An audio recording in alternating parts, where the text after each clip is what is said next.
Hi there, this is Brian Barnett with The Last Symptom. When I started The Last Symptom, I never in a million years imagined it would grow as it has. In these early shows especially, audio quality was often iffy, and there were references to services or online groups that are outdated and no longer in use. Great improvements have been made. Where should you go for all of the most up-to-date resources that I offer? TheLastSymptom.com is my permanent website full of free resources where everything is always up to date and that I encourage you to refer back to often. There are also a few modest paid resources at TheLastSymptom.com. These support my efforts and have allowed The Last Symptom to exist for as long as it has. These include one-on-one phone conversations with me, one-on-one Zoom video calls with me, and perhaps most importantly, the Last Symptom Fundamentals course, which is a 2-week, intensive, pre-recorded online video course that is far superior to things like DBT. The Last Symptom has a flourishing YouTube and Rumble channel where I publish regular orange slices, which are condensed video insights of 5 or 10 minutes in length. If you're just now discovering The Last Symptom, welcome. I hope you will find every insight and resource you need here for authentic and permanent recovery from emotional disorders such as borderline personality disorder. Now on to the show. I hope you enjoy. Brian Barnett is just a regular guy. He's not a doctor. He has no legal license in any field of mental health nor emotional health. Brian Barnett merely shares the insights he has gained from his personal experiences for anybody who may choose to use such information as they individually and personally choose, while accepting full responsibility for their own individual thoughts, feelings, and behaviors. Brian Barnett assumes no responsibility whatsoever for anybody's individual choice to expose himself or herself to any information that Brian Barnett shares, and by listening to this program, you are acknowledging that you, and only you, are responsible for your own thoughts, feelings, and behaviors. Happy Thursday, everybody. This is Brian Barnett, your tireless host. Happy to have you back here with me. This is episode 13 of my podcast, The Last Symptom. In episode 12, if you'll remember, we spoke to Matt from the UK. When I got up this morning, I had an idea in mind for what I was going to discuss, and in fact, I have it recorded. I spent time recording it yesterday. But as you know, sometimes it's nice to be flexible with our plans and intentions. And in the meantime, I got some correspondence that made me realize that a lot of people are waiting for specifics. They want to hear detailed specifics about how to recover from borderline personality disorder. And I realized that up until now, I haven't really addressed specifics about how to recover. So instead of my original idea for today's show, how about if we discuss some specifics about recovery? As you know by now, if you've been listening to me, borderline personality disorder originates with 2 foundation beliefs. I talk about them all the time. Those 2 beliefs are, my feelings are inherently irrelevant and shameful. And the second distorted core belief, which is born from the first one, is, if my feelings are irrelevant and shameful, then I myself am inherently irrelevant and shameful, devoid of worth. Now, it seems overly simplistic to say that the entire disorder is born of these 2 things, but nevertheless, it's true. These 2 beliefs are incredibly powerful, and they translate into all of the symptoms of borderline personality disorder. So naturally, the question arises, how does a person with this disorder start to correct those distorted core beliefs? Because, it's not like a car. You can't just pop the hood, get under there, get your hands on the problem, and wrestle it until it's fixed. Because we're talking about something that is emotion-based, a person can feel lost about where to start.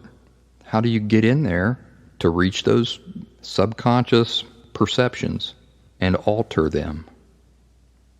Because by doing so, naturally, you will have fixed the entire cause of the disorder.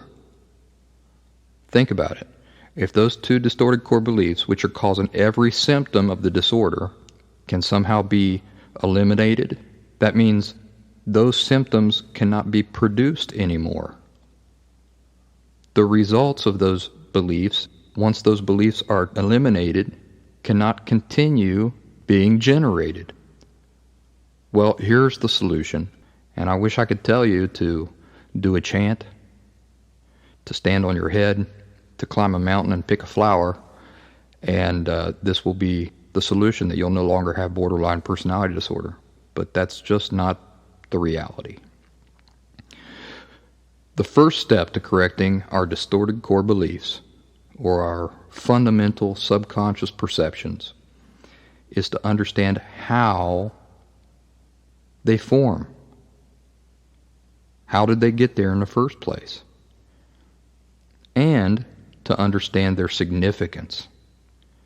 How does a distorted core belief translate into problems later in life? What does distorted imply? When our foundation perspective of life, the world, and of our inherent natures, and the inherent nature of our feelings is distorted, this creates disharmony. And this foundation perspective that I speak of, or core beliefs, is something we cemented into place when we were very young, somewhere between birth and 3 or 4 years of age. My daughter, for example, is now 3 years old. And it's clear to me that most of her perceptions about her value as a human being, the inherent worth of her feelings, her understanding of the appropriate way casual relationships work, and her sense of dignity is already firmly set. It's visible in the way she interacts with other children, her confidence, her absence of shame. And as I've mentioned before, shame is destructive. It's not the same as guilt, which is its constructive opposite. It's visible in her sense of security. This part of her development is now what will inform her approach to life for the rest of her days. Imagine that. Only 3 years old, and yet the foundation that I've helped her put into place is what she will use to inform herself for all the rest of her life. How did I help her put this foundation into place? Within everything she sees me do, especially within her direct interactions with me, are messages that she uses to form her perceptions about the nature of life, the nature of her feelings, and the nature of her own inherent worth. And I've been keenly cognizant of this since before she was born. You see, children receive their emotional education directly from their immediate caregivers. Not by what we say, necessarily, but by how we are, our attitudes. Children are able to perceive these things in us and draw messages from them. For example, if at 2, my daughter watched me scream and race for a closet every time a lightning bolt crackled outside, it wouldn't matter how many times I tell her that lightning is nothing to fear. She's not paying attention to the message in my words. Likewise, if I tell my daughter that I love her every day, I smother her in kisses and I buy her toys, but at the same time I consistently disregard her feelings, that is, they carry no genuine weight with me, have no influence over my behavior, I never stop to take note of them, I scold her when she cries for quote-unquote no reason, which message is more convincing? The answer is clear. This is what she bases all of her subconscious foundation certainties on at this age. You know, it's interesting. Adult women have no trouble whatsoever identifying a man's behavior as containing more important messages of genuine love or lack of genuine love over the words they speak.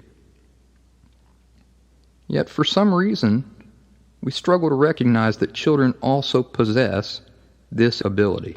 You, as a child, possessed that ability. The real tragedy is that children, in contrast to the adult women I just mentioned, define and cement their entire perception of life by using this skill, even when their emotional teachers are horribly unqualified and wrong. But from where else is their education supposed to come? The primary caregivers are the ones who are supposed to know. They're godlike figures.